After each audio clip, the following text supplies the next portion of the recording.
বলেন মিয়া, কি গো বাবা, এই বিষয়টা নিয়ে অনেকই ভাবলাম, বুঝলে? বিষয়টা কোন বিষয়টা তো? তোমার কি মনে হয় এসব মাস্টার হারান চুরি করার ছেলে, পরান পাঠানের ছেলে চুরি করতে পারে? এই যে সেটা ধরো যে আমি জানি, কিন্তু আমাদের এই যে বয়রাকান্দি মানে এই যে রসপুরা কেউ তো বিশ্বাস করছে না। তোর এই দোকানে আইনে চা অফার করার কারণ? না সেটা মানে তুমি তো রাগ তুমি তো রাগ করো না বন্ধু, বলো তুমি রাগ করো না, প্লিজ কও রাগ করো না। তুমি যাই বলার জন্য এসে থাকো, এই মুহূর্তে আমি তোমার কোনো কথা শুনবো না। আগে যে তুমি আপেল ভাইয়ের কাছে ক্ষমা চাবা, তারপর আমি তোমার সব কথা শুনবো। আসলে এই তোমাদের মধ্যে হিরো কিটার ভিলেন কিটা আমি তো বুঝতেই পারছি না। সেটা তোমার জানি কোনো লাভ নেই, বুঝে কোনো লাভ নেই। এই গ্রামের মধ্যে নায়ক একজনই, সেটা হলো লায়ন। শোন, আমার একটা কাজ করে দিতে পারবি তুই? কি কাজ স্যার? গুপ্তচুরি কাজ। এই মানুষের খ্যাত খাওয়ানোর জন্য কি তুই খালি করিস? তোর বড় চাচা বলে তো কাদর করে, খুব স্নেহ করে, এই বুঝি তার নমুনা। আদর যে করে আর স্নেহ যে করে সেই তো শাসন করবে বলো মা।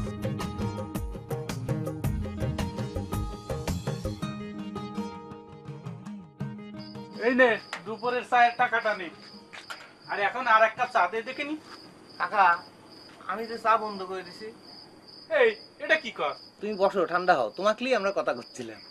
সবাই তো এখন আমাকে নিয়ে কথা করছে রে নজর।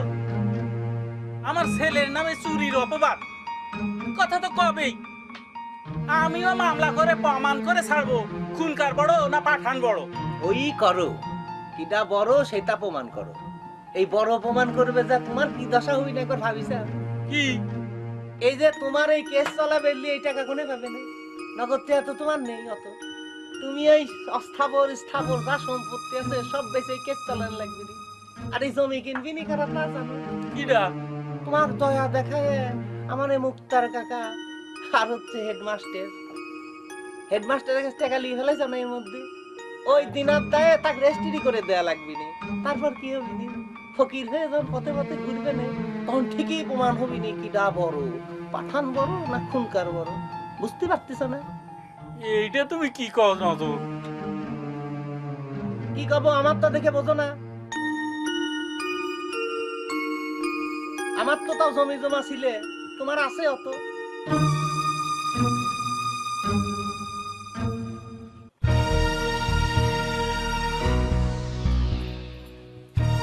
মা, কি হয়েছে? হ্যাঁ, কি খুঁজতেছো তুমি? তাবিজ খুঁজতেছি। তাবিজ? কিসের তাবিজ? যেই তাবিজ দিয়ে তোর আব্বা আগুনটা বশ করে রেখেছে।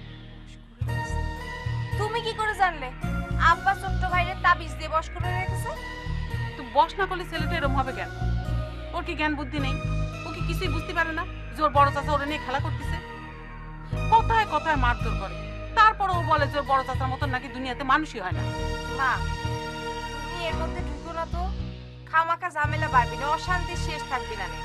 শোনো, তুমি খেয়াল করোনি তুমি যখনই ছোট্ট ভাইয়ের নিয়ে আব্বার সাথে কথা বলতে গেছো, আব্বা কিরম করে খেপে উঠেছে? মান সম্মানের ভয়ে অনেকদিন অনেক কিছু মুখ বুঝে সহ্য করেছি,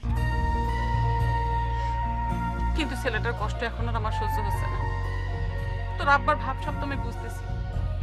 মনে কর যে কোনো সময় তোর আব্বা তারা খুন করতেও বাঁধবে না। মা, তুমি এর মধ্যে ঢুকলে বিষয়টা আরো জটিল হয়ে যাবে, তখন ঝামেলায় পড়ে যাবে। শোনো, তুমি এক কাজ করো, তুমি মুখ বুঝেছিলে মুখ বুঝে থাকো, আর ছোট্ট ভাইয়ের জন্য বেশি বেশি করে দোয়া করো। আমি তো প্রত্যেকদিন সকালবেলা ছোট্ট ভাইয়ের জন্য অনেক দোয়া করি। দোয়া তো সে 10 বছর ধরেই করতেছি, কিন্তু দোয়ার সাথে তো দাওয়াও লাগে। আমি আজ এরকম করে হোক খুঁজে বাইর করবো কিসের শক্তিতে তোর আব্বা আগুনটা বশ করে রেখেছে। মা, তুমি যাই করো একটু সাবধানে করো, আব্বা যেন গুণ না করে টেন না পায়, বুঝতে পারছো? তুই যা, আমি কি তোমার সাহায্য করবো? লাগবি না, যা। মীরা একটু জানালাটা খুলো তো প্লিজ। মীরা, প্রতিদিন আমার জালনার মধ্যে এরকম টোকাটুকি দিলে আমার পড়াশোনার কি হবে লায়ন ভাই? আল্লাহ তুমি কি বলতেছো? প্রতিদিন মানে তোমার সাথে কথা হলো তো 4 দিন আগে, যেদিন তুমি কলেজ থেকে বিকালবেলা ফিরছিলে, মানে আপেল তোমার সাথে দেখা হলো, বললো যে তার কাছে ক্ষমা চেয়ে নিচ্ছে, মানে আমার কাছে ক্ষমা চেয়ে নিচ্ছে। এটা তো 4 দিন আগে কথা হয়েছে, এরপরে তোমার কাছে সাথে আর কথা হয়েছে, মানে টোকা দিয়েছি আর জানলার মধ্যে বলো, তুমি বলো। জানালা টোকা দিছো কি দাও না সেটা জানার আমার দরকার নাই, সেটা তুমিই ভালো জানো। কিন্তু এই টোকা দেওয়ার দরকারটা কি? দরকার না থাকলে কি তোমার জানালা এসে আমি টোকাটুকি করি বলো? দরকারটা কি শুনি। তার আগে মীরা বলো তুমি কেমন আছো? কলেজ কি ঠিকমতো চলতেছে? টিচাররা কি টিচিংটা ঠিকমতো দিচ্ছে? যখন দেখা হয় তখনই একই কথা বলো। তোমার কলেজ কিরাম চলতেছে, টিচাররা ঠিকমতো টিচিং দিচ্ছে কিনা। আচ্ছা, এটা জানি তোমার কি কাজ? সাক্ষাতে এসব জিজ্ঞেস করে একটা আদবের ব্যাপার, তাই করি। এখন তুমি যদি এসব জিজ্ঞেস করলে মাইন্ড খাও, তাহলে পরে করবো না। হ্যাঁ, আমি মাইন্ড খাই। এবার কও তো তোমার এই টোকাটুকির মাঝে যাটা কি? হ্যাঁ বলবো, সত্যি বলবো মীরা, কিন্তু বলতে গেলে তো আমার ভাষাটা হারাই ফেলি, মানে আমার ওয়ার্ড শর্টেজ পড়ে যায়। যা বলতে চাই সেটা আসলে বলতে পারি না, বুঝতে পারিস? এই একটা জায়গায় তোমার সাথে আপেল ভাইয়ের পার্থক্য। তুমি আমার সাথে যখন কথা কও তোমার ওয়ার্ড শর্টেজ পড়ে যায়, আর আপেল ভাই আমার সাথে কথা বলতে গেলে তার মুখ দিয়ে যেন খই ফোটে। আজকে কি বলেছে জানো? বলেছে, ওগো মেয়ে, তোমার হাঁটার ছন্দে সারা ধরাধাম যেন নাচে। আহা, কি সুন্দর ডায়লগ। আপেল আবার তোমার হাঁটা নিয়ে প্রশংসা করেছে, বাণী দিয়েছে। শোনো, আপেল ভাই আমার হাঁটার প্রশংসা করেছে বলে তুমি আবার যেন তার পা ভেঙে দিও না। থাকবে না, বন্ধ করে দাও।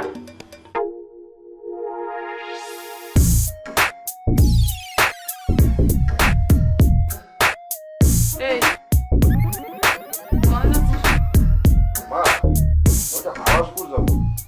আরে ওই যে সুব্রত নামে একজন নায়ক আছে না, শুনিছো? তার নাম শুনেছো না? ওই যে চণ্ডীদাসের রজকিনী ছবি করেছে, সেটা তো দেখেছো মা? সে নাকি হাবাসপুরে এক আত্মীয়ের বাড়িতে বিয়ে খাটিয়ে আসবে। তো ভাবলাম একটু দেখা সাক্ষাৎ করি, দেখা সাক্ষাৎ করে যদি কিছু একটা হয়, একটু কথাবার্তা কই আর কি, এর জন্য যাবো মা। হাবাসপুর গেলে তো ভালোই, আমাকে একটু পুটিবাড়ি নিয়ে যাবি? হাবাসপুর থেকে তুই যখন ফিরে আসবি তখন আসার সময় আমাকে নিয়ে আসিস। পুটিমারি যাবা? হ্যাঁ মা, পুটিমারি যায় কি করবা? সেখানে তো আমাদের কোনো আত্মীয় স্বজন নেই। ওই যে ধলা ফকিরানির নাম শুনিস নেই? আমি তার সাথে সাক্ষাৎ করতে যাব। ধলা ফকিরানি? ও তাবিজ কবজ করে, তার কাছে গিয়ে তুমি কি করবা মা? ও তো তোর শোনার দরকার নাই। শোনে, তোর আব্বা কিন্তু এই কথাটা বলা যাবে না, সেটা মনে রাখিস। ও আব্বাক বলা যাবে না? না আচ্ছা ঠিক আছে, যাও ওই হাবাসপুরে যাওয়ার পথে পুটিমারি তোমাকে নামাতে হয়ে যাবো না, ধলা ফকিরের বাড়ি। হ্যাঁ মা, ধর তো একটু চুলের প্যাটার্নটা ঠিক করে নি। চুলের প্যাটার্নটা ঠিক আছে না মা? আরে হয়েছে, চল তো। ঠিক আছে।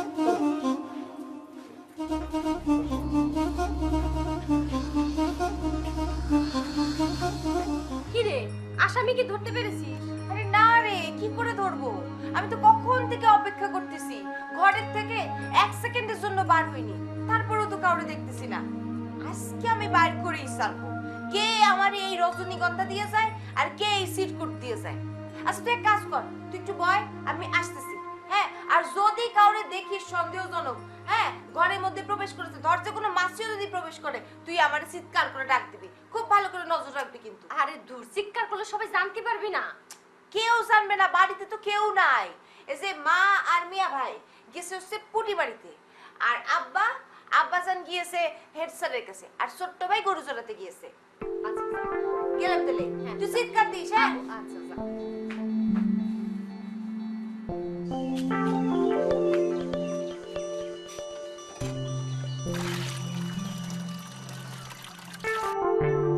আঙ্গুর, আঙ্গুর শিগগির ঘরে আয়। এই আঙ্গুর,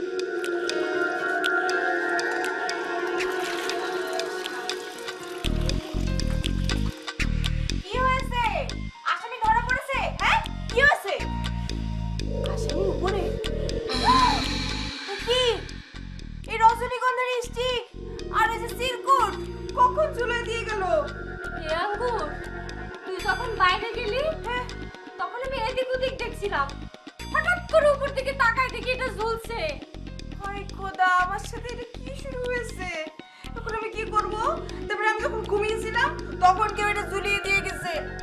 ঘুমা, আরো বেশি করে জানালাটা খুলে ঘুমাও। আরে জানালাটা খোলা থাকলে ওইখান দিয়ে তো এটা ঝোলানো সম্ভব। কি করব? যে গরম পড়েছে, জানালা না খুলে ঘুমানো যায়, গরম লাগে না? সেটা তো পারা লাগবে। দাঁড়া, আমি পারি। তুই পারবি না, দাঁড়া। ওরে বাবা।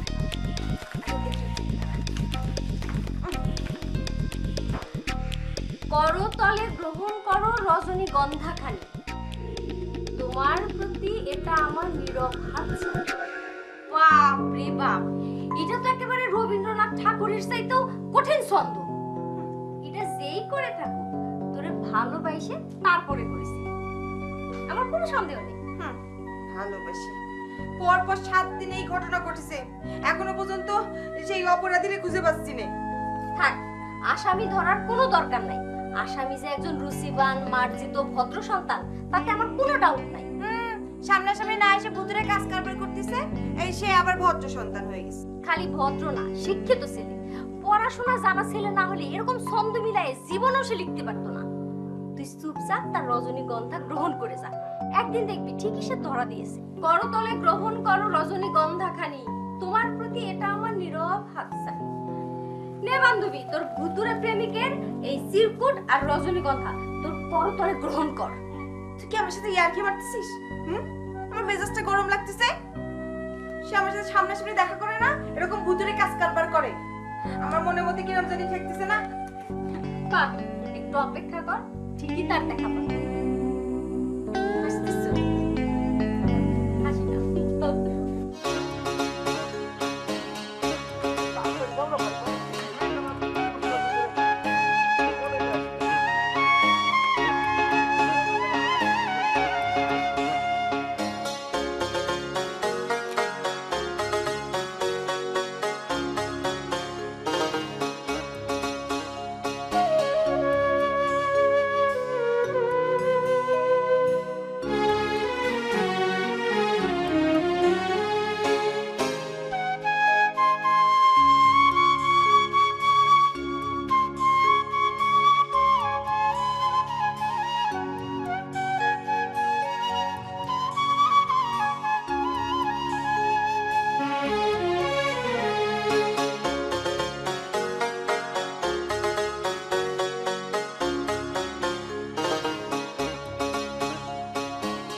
এমা আমার কিন্তু দেরি হয়ে যাচ্ছে, সুব্রত ভাই চলে গেলে তা আমি মানে চান্সটা কি করে নেব মানে বুঝতে পারতেছি না। চুপ করে তো, আমি দেখতেছি তো, দাঁড়া না। আরে দেখতেছো মানে কখন থেকে তো দেখতেছো করতেছো, এদিকে সুব্রত ভাই চলে গেলে তো আমার। আচ্ছা শুনে, তুই একটু কাক দাইকে জিজ্ঞেস করে যে ধলা ফকিরানি বাড়িটা কোন দিকে। কি করছো মা? তুমি ধলা ফকরানির বাড়ি চেনো না? এটা কি করছো? আরে আমি চিনবো কিরম করে? আমি কি কোনোদিন এসেছি নাকি? আমি শুনলাম যে ধলা ফকিরানি টুকটাকের নাকি অনেক পাওয়ার। তাই নাকি? এতক্ষণে তো 12টা বাজে গেল, কারাও দেখি কাউরে পাই কিনা জিজ্ঞেস করে দেখি। ওই যে একটা ছিল, ওই যে হ্যাঁ? ডাকবে, ওই যে ডাকবে। থাম।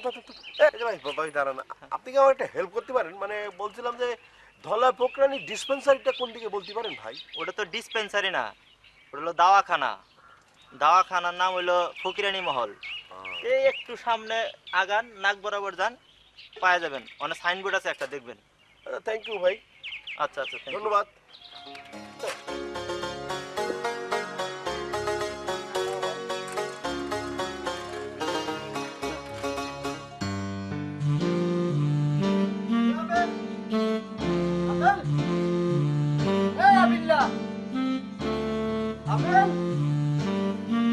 কি হয়েছে? আপেল বাড়ি আছে? না, আমি এ ভাই বাড়িতে নেই, উনি পুটি মারি গিয়েছে। সেখান থেকে হাবাসপুরে যাবে। হাবাসপুরে ওই যে প্রাক্তন নায়ক আছে না সুব্রত, উনি বেড়াতে এসেছেন, ওনার সাথে দেখা করতে গিয়েছে। তোমার ভাই তো হতে চেয়েছিল নায়ক, কিন্তু কাজ শুরু করে দিয়েছে ভিলেনের মতো। দেখেন লায়ন ভাই, এই যে নায়ক হতে হলে ভিলেন গিরিও শিখতে হয়। আপনি ওই যে নায়ক জসিম আছেন না, তার কথা চিন্তা করে দেখেন, উনি কিন্তু প্রথমে নায়ক ছিলেন না, প্রথমে ভিলেন ছিলেন, ভিলেন থেকে নায়ক হয়েছিলেন। বাহ বাহ, ভালোই ভাইয়ের তো খুবই দালালি শুরু করে দিয়েছো, এক্সপার্ট। তুমি তোমার হাঁটার ছন্দে যেন সারা ধরাধাম নিচে ওঠে। সুইট। আচ্ছা লায়ন ভাই, এটা কি বড় ভাইয়ের বন্ধুর মতো আচরণ হলো নাকি? আপনি হঠাৎ মুড চেঞ্জ করে এরকম রোমান্টিক স্টাইলে আমার সাথে কথা বললেন কিসের জন্য? প্রতিশোধ নিলাম।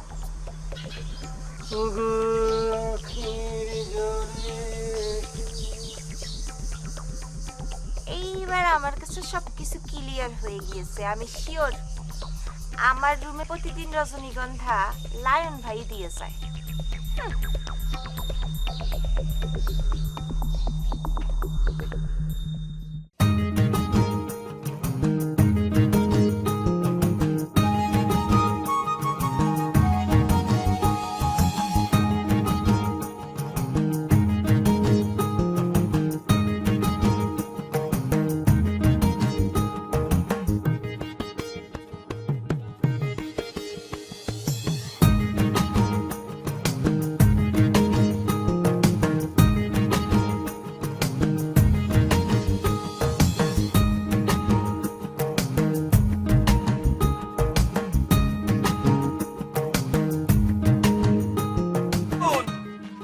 এতদিন তো বসে বসে ভাবছো, আজ তো দাঁড়ায় দাঁড়ায় ভাবা শুরু করছো। ওই যে গরুতে খেতে ধান খেয়ে যাচ্ছে, তুমি দেখছো?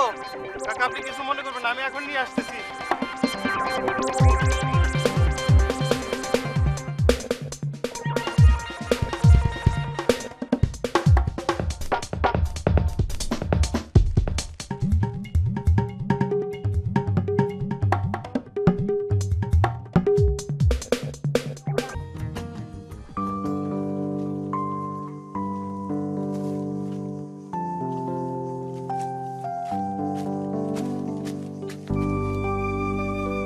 ছোট ভাই,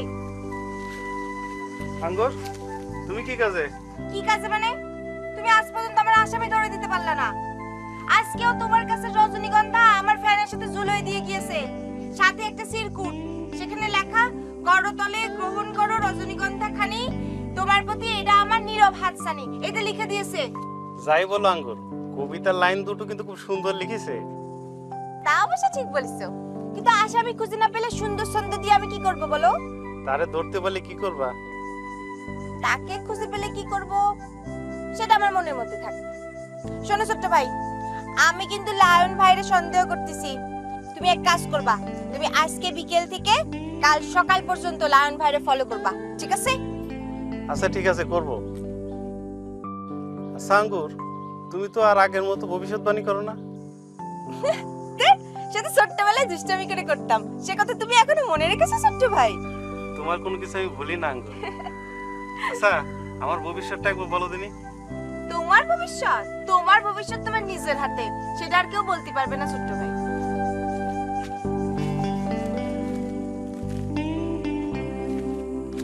ভুল বলেছি, তোমার ভবিষ্যৎ আব্বার হাতে। আব্বার কাছ থেকে তোমার ভবিষ্যৎটা নিজের হাতে নেওয়ার চেষ্টা করো ছোট্ট ভাই।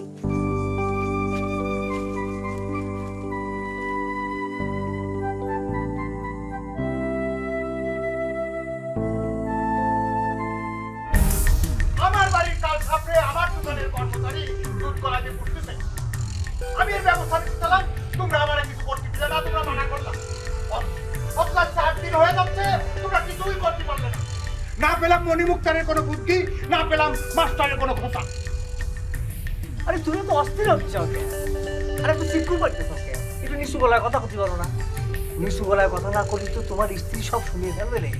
ও টুকু, এটা তো আমার বাড়ি, শুনলি তো আমার স্ত্রী শুনবে নাকি রে? ও কিন্তু আমার তো স্ত্রী নেই।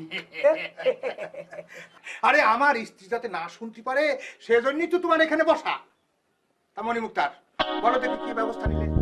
ওই যে বহর মাইকের বাড়িতে নাকি আগুন মুন্সি গোপনে বসে লেখাপড়া শিখে। তার মানে আমি যারা মূর্খ বানায় রাখেছি সে আসলে মূর্খ না। এত চিন্তিত হবেন না মুন্সি সাহেব, শোনে বুদ্ধিটা বের করেছে আমি, পোক মেরেছে হেড স্যার। মানে পুটিমারি ধলা ফকিরের ধনান্তরি আনতে হবে। কেন ধলা ফকিরের ধনন্তরীতে কি করতে চাচ্ছ?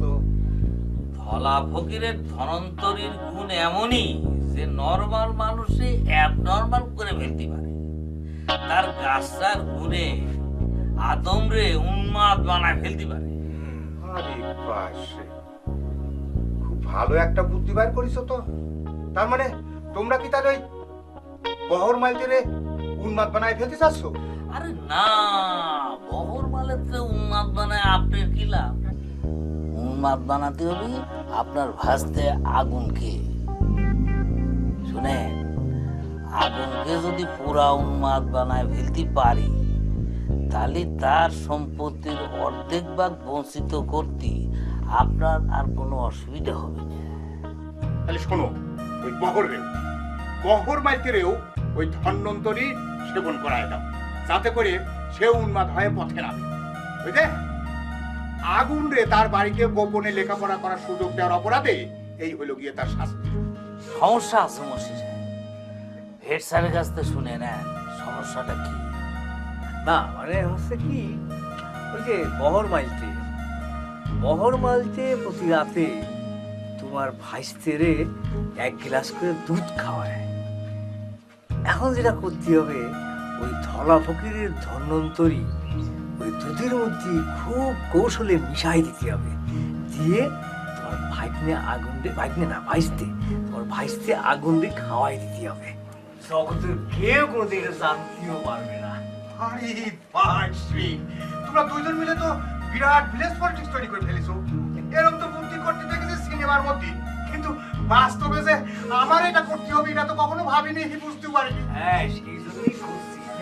যত তাড়াতাড়ি পারো ওই বহর মাল তীরে তুমি বাঘে নিয়ে এসো, আরে মাছ খাওয়া। মাছ খাওয়া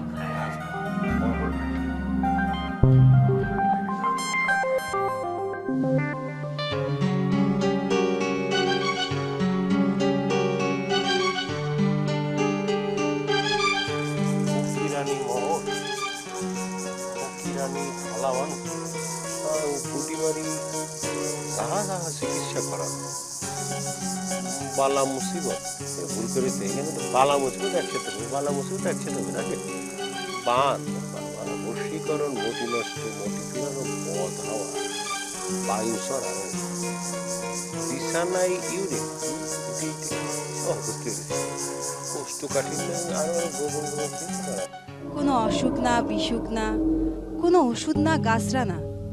আপনি আমার কাছে জানতে এসেছেন আমি কাউরে বশীকরণ দেওয়াই দিয়েছি কিনা? জিমা, বিষয়টা জানা আমার জন্য খুবই জরুরি। আমার স্বামী বা ওই রসপুরার হেডমাস্টার বা ওই মণিমুক্তার, টাকার 3 জনের মধ্যে কেউ আসে কি আপনার কাছে আমার দেওরের ছেলে আগুনের জন্য বশীকরণ দাওয়াই নিয়েছে? আপনার স্বামী, আপনার দেওরের ছেলে আগুন, হেডমাস্টার আর মুক্তার, এরা কারা, কি তাদের পরিচয়? তাতে কিছু বললেন না। ও মানে আমার স্বামী মানে হচ্ছে রসপুরার গেরস্ত পিয়ার মুন্সি, আর তেনার ভাই হলো কি মৃত মনাক্কা মুন্সি, তারই ছেলে হচ্ছে আগুন। আর ওই হেডমাস্টার হলো কি এসব মাস্টার, আর মুক্তার হলো কি মণি মুক্তার। তা আমার স্বামী তার ভাইয়ের ছেলের বশ করে রেখেছে, এমন বশ করেছে মা, একেবারে যে কি বলবো, এই বশ কোনো দাওয়ায় কাটবেনি। আর তারই সহযোগিতা করতেছে হলো এই 2 জন, এই হেডমাস্টার আর এই মণি মুক্তার। আপনার ধারণা সেই বশীকরণ দেওয়ায় আমি দিয়েছি? না মা, ওরম শক্ত বশীকরণ যদি দিতে পারতাম তবে আমার এই মহল হয়তো এতদিনে প্রাসাদে পরিণত হতো না। মা, আমি দেইনি। আপনি অন্য কোনো পুরুষ ফকিরের কাছে খবর নিতে পারেন। না না, ঠিক আছে, আমি বিশ্বাস করলাম যে আপনি দেননি, কিন্তু মা, আমি যদি আপনার কাছে কোনো দাওয়াই চাই? বশীকরণ কাটানোর দাওয়াই? জি। ভাই, আমি একটু ভেতরে যাবো। ভিতরে কি? মানে ওই ধলা বানু, মানে ধলা ফকিরানির সাথে আমি একটু দেখা করতে চাই ভাই। ভিতরে তো একটা মহিলা চিকিৎসা নিচ্ছেন। মহিলা চিকিৎসা নিচ্ছেন? আরে যেই মহিলা চিকিৎসা নিচ্ছেন উনি আমার মা। যাতে পারবো ভাই? Thank you.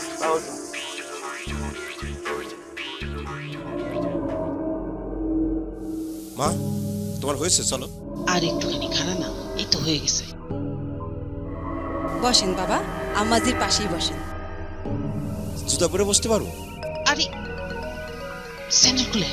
হ্যাঁ, ঠিক আছে।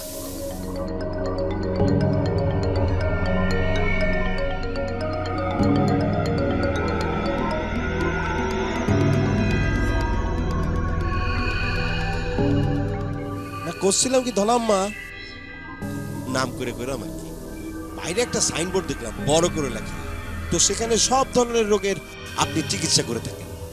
ধলাম্মা, আমার না ফিল্মের লাইনে কাজ করা মানে নায়ক হওয়ার খুব শখ।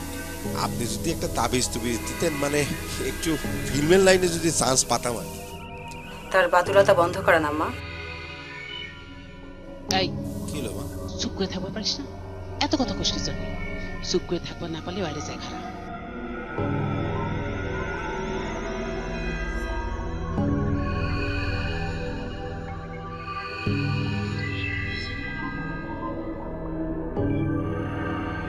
যে বশ করেছে মানে আপনার হাজবেন্ড, এই ছোট্ট শিকড়ের টুকরাটা তিনার তোষকের তলায় রাখবেন 10 দিন।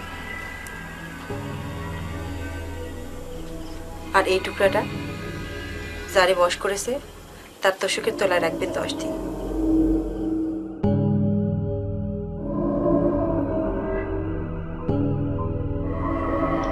জি আচ্ছা মা।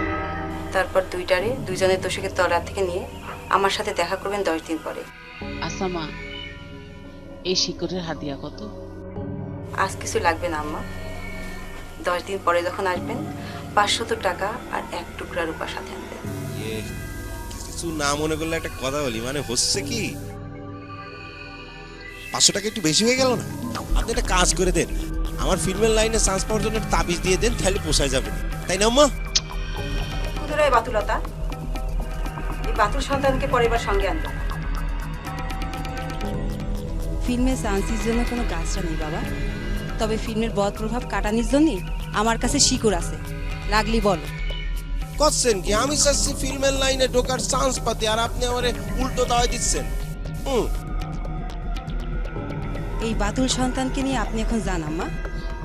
মা, এই আমার স্বামীর সাথে যদি কোনোভাবে আপনার দেখা হয়ে যায় বা ওই রসপুরা থেকে যদি কেউ আপনার কাছে আসে, তাহলে আমার নামটা কোনোভাবেই তাদের কাছে কবেন না।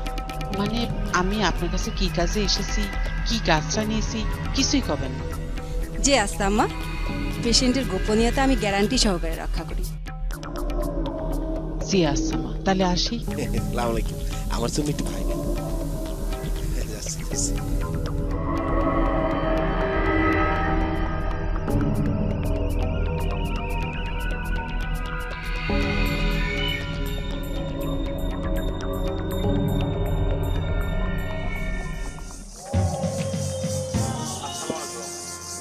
ভাবি আপনি এখানে? তুমি কেমন আছো মনিমুখ স্যার? জি ভালো আছি, কিন্তু আপনি ভাবি সাহেব এখানে? আমি তুমি এখানে কেন এসছো সেটা বলো। কিসের জন্য আসছেন কাকা? আমি একজন উকিল মানুষ, সবার খোঁজ খবর রাখা আমার দায়িত্ব, কাজ, কর্তব্য। ধলা ফকির আমাকে খবর দিয়েছিলেন ওনার কিছু জমি জমা সংক্রান্ত বিষয়ে পরামর্শের জন্য। আপনি তো ভাবি সাহেব ওনাকে পরামর্শ দিতে এসেছিলেন। আমি কি জন্য এসেছি সেটা তো তোমার জানার দরকার নেই। তোমার কাছে কি সব কথার কৈফিয়ত দিতে হবে না? আচ্ছা দাও।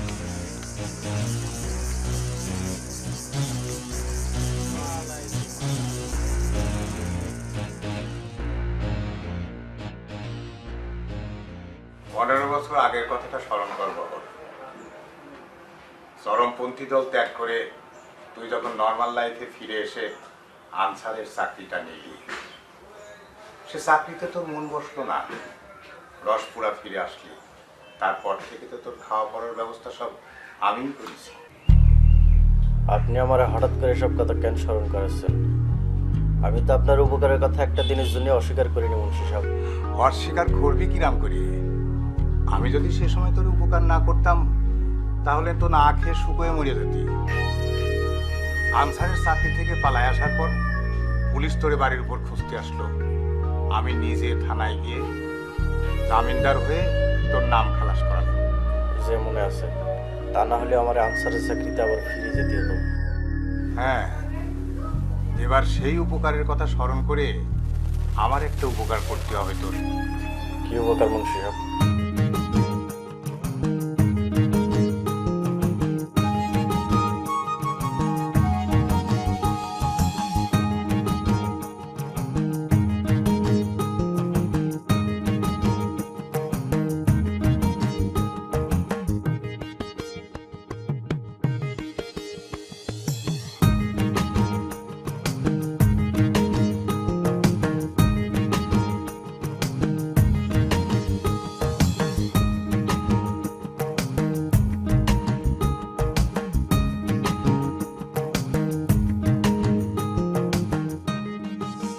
আপেল আমি যে একটা চিন্তায় পড়ে গেলাম রে। কিসের চিন্তা মা? ওই মনি মুক্তার তো নিশ্চিত তোর আব্বার কাছে যায় বলে দিবে যে আমি পুটিমারি ধলা ফকিরানির কাছে গিয়েছিলাম। হ্যাঁ গিয়েছিলে, সেটা বলবা বলবা গিয়েছিলাম তো কি হয়েছে? মানে কেমন কেমন হলো না বিষয়টা? মানে তোর আব্বা যদি জিজ্ঞেস করে যে কেন গিয়েছিলাম তাহলে কি হবে? হ্যাঁ এটা তো ঠিকই, মানে আব্বা তো জিজ্ঞেস করবে তখন তুমি কি করবা? না আব্বা তো শুধু জিজ্ঞেস করবে না মা, আব্বা তখন কবে না যে তাক না জানে যাওয়ার অর্থটা কি? তাহলে এখন কি হবে না? আমি কিরম বিপদে পড়লাম কত। আর তোর আব্বা তো খেপে আগুন হয়ে যাবে, একেবারে চিল্লা চিল্লি করে বাড়ি মাথায় তুলবে না। একটু ভাবতে দাও মা, এমনিতেই নানান মা এ পাই গেছি মা। শোনো তুমি তোমার কিছু করতে হবে না, তুমি খালি কবা যে আপেল তোমারে জোর করে নিয়ে গেছে, ঠিক আছে? তারপরে বাকিটা আমি দেখছি যে আব্বা কিভাবে সামলাতে হয় সেটা আমি দেখবো, ঠিক আছে? তুই সামলাতে পারবি না তো? আরে কি করছো মা? পারবো না মানে? তুমি আমার সাইডে দাও না মা, আমি করতেছি তো। ঠিক আছে। আচ্ছা আপেল, এই মনি মুক্তারের ধলা ফকিরানির কাছে কি কাজ কত? আরে ওই বললো না জমি সংক্রান্ত ব্যাপারে কথাবার্তা করতে গেছে। ওসব সিটাইদের কথা আমি একটুও বিশ্বাস করি না। নিশ্চিত তোর আব্বা ওরে পাঠাইছে, তোর আব্বা আগুনটা নিয়ে নতুন করে কোনো ষড়যন্ত্র করতেছে। হ্যাঁ মা, আমি একটা জিনিস বুঝতে পারি না, বুঝতে পারিস এই আগুনের ব্যাপারটাই আমি বুঝতে পারি না। তুমি কত আগুন রে বোঝাচ্ছ যে আগুন তুই বুঝতে চেষ্টা কর, আমি কত করে বোঝাই আগুন তুই বুঝতে চেষ্টা কর, কিন্তু তোর একটাই কথা আব্বার মানে সারা জীবন আব্বার ওই কি জানো ওই কি জানো মা ওটার কয় গোলামি। হ্যাঁ গোলামি না, ওই যে চাষবাস করে ওটার কি কয় মা? ওই যে কৃষক। হ্যাঁ কৃষি কাজ করে মানে আব্বার ওই রাখাল হয়ে থাকবে। আর পারবি না। ওই ধলা ফকিরানির শিকড় নিয়ে আমি 10 দিনের মধ্যে তোর আব্বার ওই বস কাটাই দিচ্ছি। দাঁড়া। আমার কি হবে না মা, পারবো মা? তুই এত চিন্তা করিস কি জন্য? পুরুষ মানুষ হয়েছিস, বুকে একটু বল রাখতে পারিস না? পারবো না মা, মানে হবে না তো।